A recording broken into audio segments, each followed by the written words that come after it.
Was there ever a question in the back of your mind that, oh, I should be holding back 1 or 2 reps because it's better for me, so I can do more sets because I want to get that volume? Is that the way you thought? Or was it go in there and just annihilate?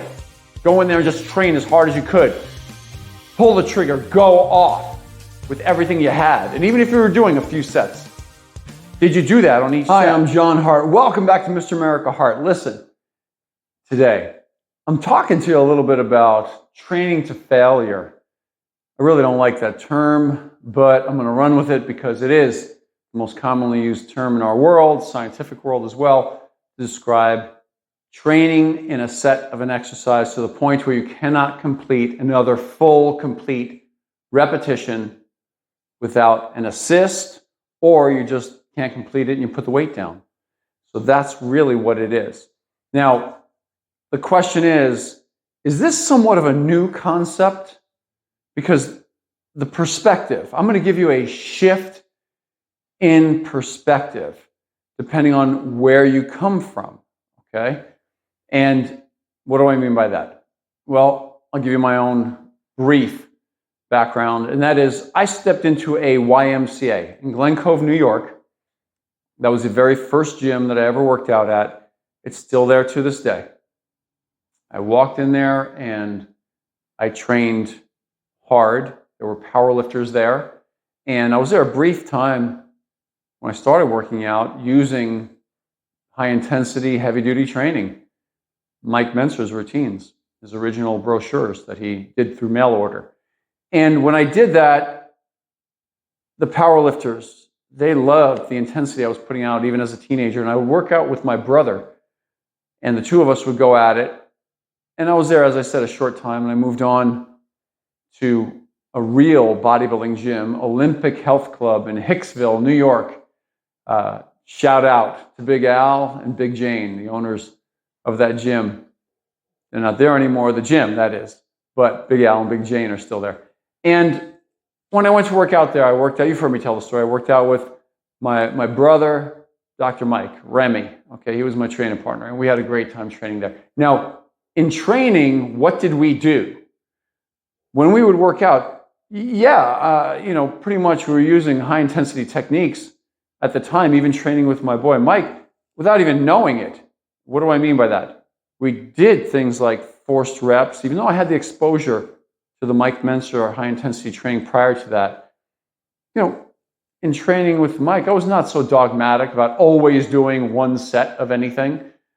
And so in doing those workouts as a teenager, we would train to momentary muscular failure.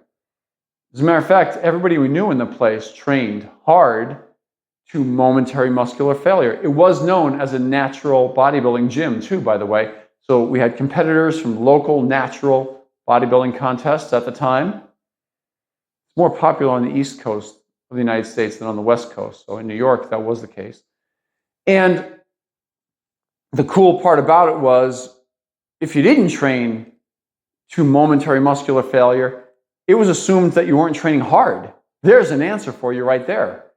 As a matter of fact, that theme, now keep in mind, perspective. Who was I hanging around? Powerlifters and very few bodybuilders at the YMCA. But then at Olympic Health Club, a natural bodybuilding gym, I was hanging around with bodybuilders who wanted to progress, who wanted to grow. Hypertrophy was the name of the game. Okay, we weren't powerlifters, we were bodybuilders. And in doing that, we wanted to grow muscle. We all trained hard to the end of a set, to the point where you couldn't get another repetition. That's what I'm getting at. Forget about the fact that whether or not I always did one set. Just get back to training hard to the end of the set, momentary muscular failure. We always did. That's just a fact. As a matter of fact, when I moved on from there and eventually moved to California, I trained at Gold's Gym, World's Gym. No matter who I trained with, we trained to momentary muscular failure. How do we know? Because we would take 1 or 2 forced reps at the end of a set from our training partner because we couldn't complete the set in good form. Now, who was I hanging out with and who was I training with? Bodybuilders, competitive bodybuilders. At the time, The most top-level regular training partner I had was 1988 Nationals bodybuilding champion Laura Beaudry. She was a girl. And she competed as an IFBB pro after that. We trained together for a long time. And we trained to momentary muscular failure. Why do I keep repeating this?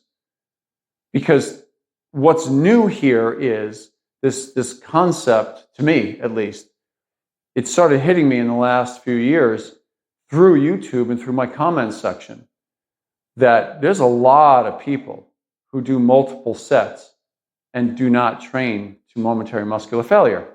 I mean, to some of us back in the day, meaning not necessarily me, but some of the other guys in the gym, if they were to stop so short of failure and then go and do multiple sets like that, the rest of us, and they risked being laughed at because they just didn't seem to want it badly enough, or they just gained a reputation as somebody who didn't even train hard. There was no real science behind their thought at the time because there was no science promoting one or the other at the time. Now there's much more. We have a little bit more to go on. But you understand the perspective I'm giving you. So I'm not just rambling on about this. I'm pointing out that those who are hardcore wanting to improve their physiques were destined and set to go and compete on stage, were motivated by the thought of going on stage. They had that motivation. They wanted to win.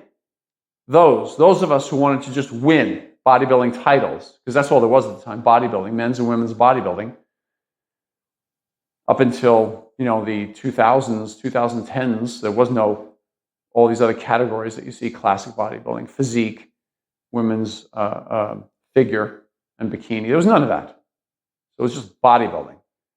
And how did we train? To momentary muscular failure. So it's been around for a long time.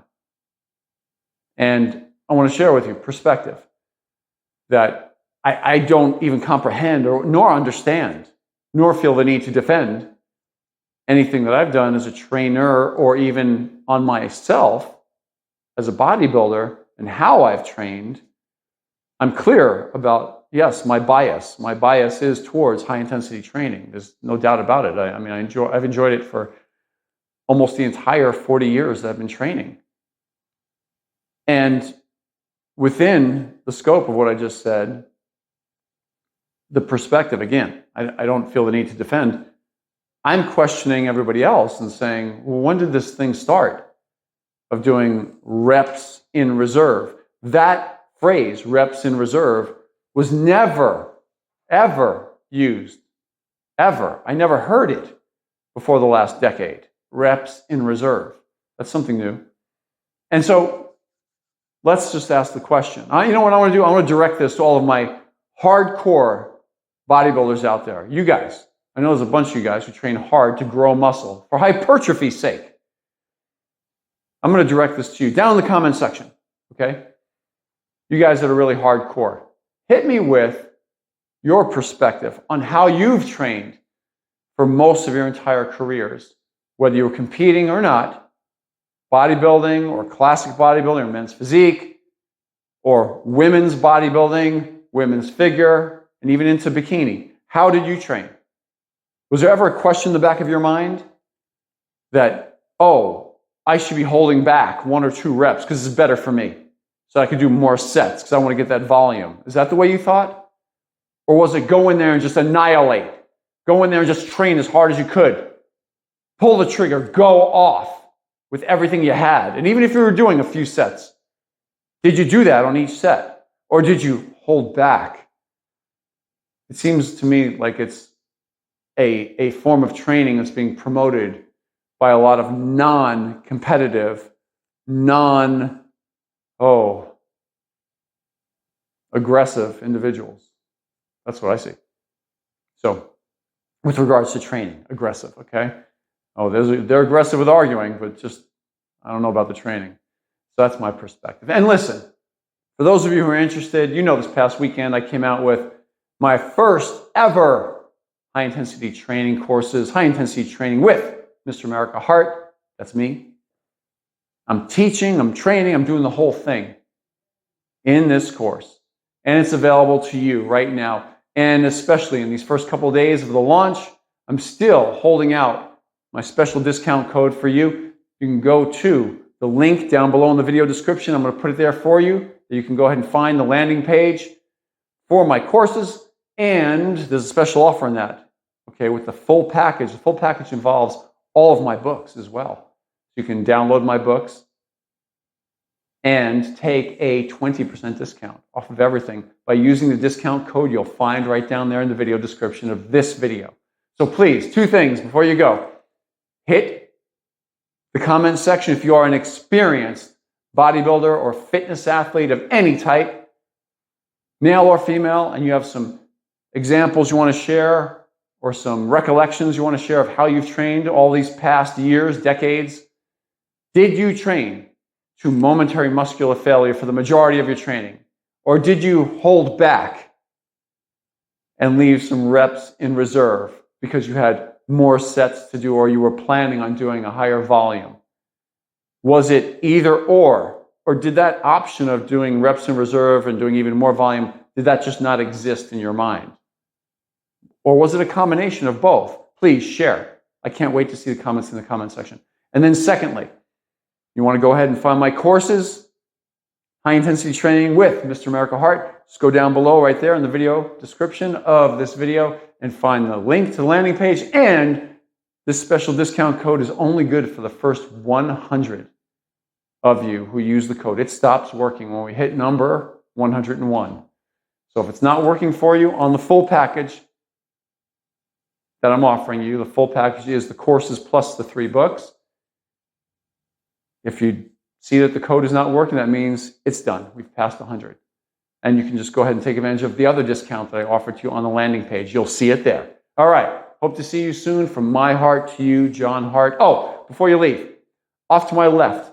I hope you have a lot to think about after this video, by the way. Off to my left, the disc that's popping up next to my head. That is the subscribe button for this channel. Please give that thing a tap. Let YouTube know how much you're loving my videos. Down below, off to your left, you're going to see a thumbs up button. Please give that thing a tap. Make it change colors and let the algorithm know that you love my videos. I'll see you soon.